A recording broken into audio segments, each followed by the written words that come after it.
Titanic को बनाने वाले ने कहा था कि ये डूब नहीं सकता, खुदा भी इसे नहीं डुबो सकता। फिर ऐसा हुआ कि पहले ही समुद्री सफर के दौरान वो ऐसा डूबा कि आज तक निशाने इबरत है, और उसको देखने वाले जो भी जाते हैं वो भी बड़ी मुश्किल से बच पाते हैं। आज से ठीक 111 साल कबल टाइटैनिक एक अंधेरी रात में एक बर्फानी तोदे यानी आइसबर्ग से टकरा गया था। उस वक्त जहाज पर सवार ज्यादातर अफराद नींद की आगोश में थे। हादसे के वक्त टाइटैनिक 41 किलोमीटर फी घंटा की रफ्तार से इंग्लैंड के शहर साउथहैम्पटन से अमेरिका के शहर न्यूयॉर्क की तरफ जा रहा था, और सिर्फ 3 घंटे के अंदर 14 और 15 अप्रैल 1912 की दरमियानी रात टाइटैनिक बहरे ओकेयानूस में डूब गया। वो जहाज जिसके बारे में कहा जाता था कि वो कभी नहीं डूबेगा, न सिर्फ चंद घंटों में समंदर में गर्क हो गया, बल्कि इस हादसे में 1500 के करीब अफराद भी हलाक हुए। 111 साल बाद भी उसे सबसे बड़ा समंदरी हादसा समझा जाता है। सितंबर 1985 में इस जहाज की बाकियात को बहरा ओकेयानूस में जाए हादसे से हटा दिया गया था। हादसे के बाद यह बहरी जहाज कनाडा से 650 किलोमीटर के फासले पर 3843 मीटर की गहराई में 2 हिस्सों में बट गया, और दोनों हिस्से एक दूसरे से 800 मीटर के फासले पर पड़े थे। 111 साल गुजरने के बाद भी इस हादसे के बारे में मुअम्मे मौजूद हैं। माहिरीन की राय इसके बारे में क्या है, जानिए इस वीडियो में। इस बहरी जहाज के बारे में कहा जाता था कि यह डूब नहीं सकता, खुदा भी इसे नहीं डुबो सकता। इस यकीन की कुछ वजूहात भी थी। Federal university of Rio de Janeiro के शोबा बहरिया और ओशन इंजीनियरिंग के प्रोफेसर और इंजीनियर अलेक्जेंडर डी पेन्हो कहते हैं कि इंजीनियरिंग के लिहाज से यह डिजाइन की बुनियाद पर तैयार करदा पहला बहरी जहाज था।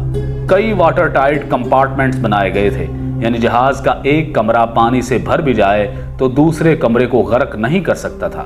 वो बताते हैं कि इस जहाज की तैयारी के दौरान कुछ मुश्किलात पेश आई थी, जैसा कि जहाज की ऊंचाई कितनी रखी जाएगी ताकि बिजली की तारें और पानी के पाइप ठीक से काम कर सके। इस पर बहुत सोच विचार की गई थी। प्रोफेसर अल्हो के मुताबिक इस पर गौर करने के बाद उस वक्त के इंजीनियर्स ने जहाज की ऊंचाई का तयन किया।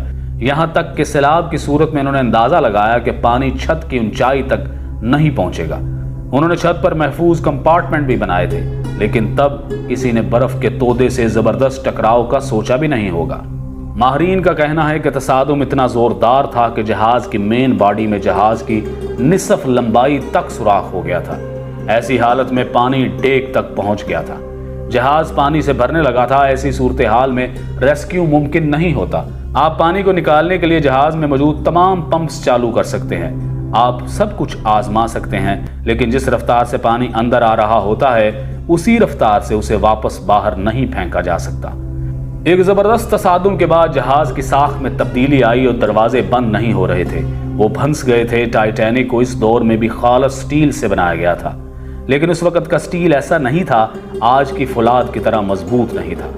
बड़े हादसों के बाद इसकी वजूहात में इंसानी गलतियां हमेशा पाई जाती हैं। माहिरीन के मुताबिक आइसबर्ग से भरे खित्तों से गुजरने में मुश्किलात के बावजूद इस पर सफर को तेजी से मुकम्मल करने का शदीद दबाव था। दरअसल ये दबाव ब्लू बैंड हासिल करने के लिए था। 1839 में शुरू होने वाला ये एजाज बहरा ओकेयानूस को अबूर करने वाले तेज तरीन जहाज को दिया जाता था। टाइटैनिक को इस एजाज का सबसे मजबूत दावेदार समझा जाता था। इस वक्त दुनिया की बड़ी कंपनियों के दरमियान जहाज बनाने का मुकाबला था। उस वक्त इंग्लैंड और जर्मनी के दरमियान मुकाबला था कि सबसे बड़े और तेज तरीन जहाज कौन बनाएगा। सबसे बड़े और तेज तरीन जहाज को सरकारी तौर पर ब्लू बैंड मिल गया। इस कारनामे को हासिल करने के लिए किसी भी जहाज के लिए पहला सफर सबसे अहम समझा जाता था। पहले सफर के दौरान जहाज की हालत सबसे बेहतर होती है। जहाज पहले सफर में तेज तरीन रफ्तार हासिल कर सकता है, और टाइटैनिक ने भी तेज तरीन रफ्तार हासिल करने की कोशिश की थी। बच जाने वाले लोगों में से बहुत से लोगों ने बताया था कि जहाज के कप्तान को इर्द गिर्द के इलाके में बर्फ के तोदों के बारे में इतला दी गई थी, लेकिन उसने जहाज की रफ्तार कम नहीं की, क्योंकि वो तेज रफ्तारी से बहरे ओकेयानूस को अबूर करके ब्लू बैंड हासिल करना चाहता था। लेकिन यही तेज रफ्तारी और गरूर और तकब्बुर और खुदा को चैलेंज इस जहाज को डुबोने का सबब बने। टाइटैनिक हादसे में 1500 के करीब अफराद हलाक हुए, जिसके बाद समंदरी जहाज़ों के हिफाजती निज़ाम को बेहतर बनाने की कोशिशें शुरू कर दी गईं। इस हादसे के बाद समंदरी जहाज़ों की हिफाजत के लिए रडार जैसे आलात की तैयारी शुरू की गई। टाइटैनिक के हादसे में बहुत से लोग इसलिए मारे गए कि उनके पास लाइफ बोट्स नहीं थी। اور ٹائٹینک میں لائف بوٹس اس لیے بھی کم تھیں کیونکہ ان کا دعویٰ تھا کہ یہ جہاز کبھی نہیں ڈوب سکتا۔ اس یقین کی وجہ سے جہاز میں صرف آدھی لائف بوٹس رکھی گئی تھی۔ یہ حادثہ سمندری جہازوں کی حفاظت کے حوالے سے ایک اہم سنگ میل ثابت ہوا۔ سمندری جہازوں کی حفاظت کے لیے ادارہ جاتی فریم ورک بنایا گیا۔ تعمیر کے دوران حفاظتی پیرامیٹرز کا خیال رکھا گیا۔ اسے مسلسل بہتر بنانے کے منصوبے پر کام کیا گیا۔ آج کے دور میں ریڈار برف کے تودوں کو بہت پہلے پتہ لگا لیتے ہیں۔